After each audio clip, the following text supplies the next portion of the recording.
It's one of the largest and most fearsome of its kind, with a leg span of 6 inches. One of the most painful bites of any predator, containing a potent venom.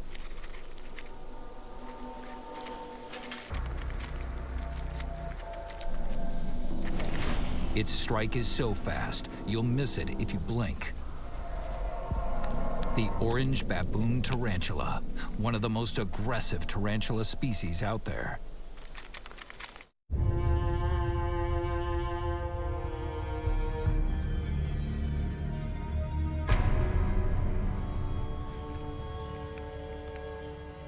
The orange baboon tarantula sets up shop in a burrow.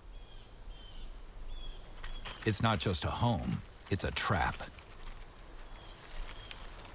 She lays silk threads at the door to detect the smallest vibrations from potential victims.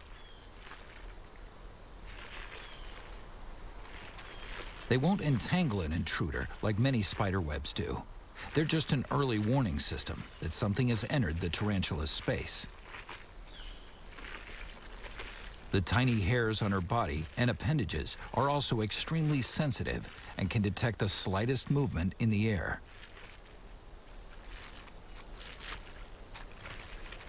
The burrow is complete, just in time for the day's first customer. A yellow-winged locust, or grasshopper.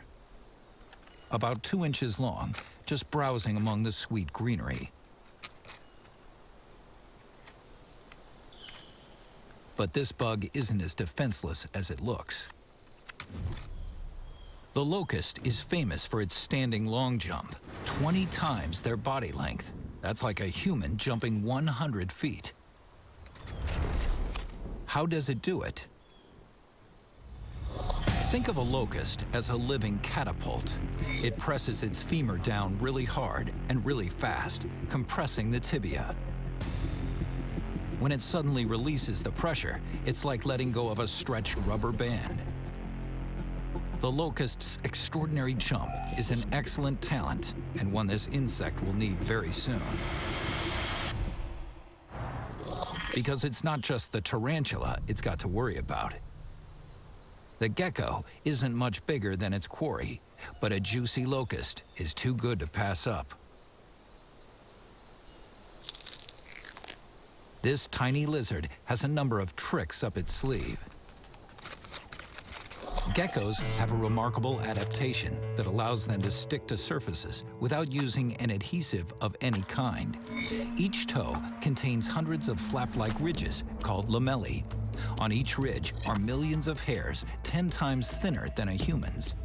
Each hair divides into even smaller hairs that are so tiny they interact with the molecules of the climbing surface.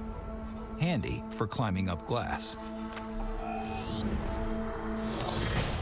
But also for negotiating any obstacle in the natural world. They're capable of startling bursts of acceleration.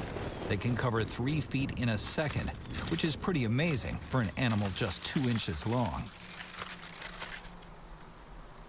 But the locust knows what's afoot.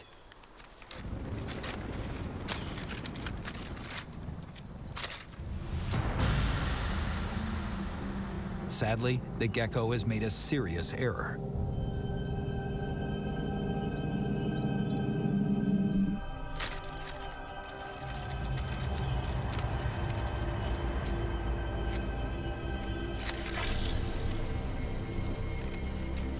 And as so often in the underworld, the hunter becomes toast. The gecko is quick, but not quick enough. With 8 legs, the spider is able to hold it in place until it can deliver the kill strike. Like a switchblade, the fangs extend outward to bite. Muscles around the venom glands contract, forcing the paralyzing venom through the huge hollow fangs. Job done. The dying gecko will be stored in the back of the burrow for later consumption.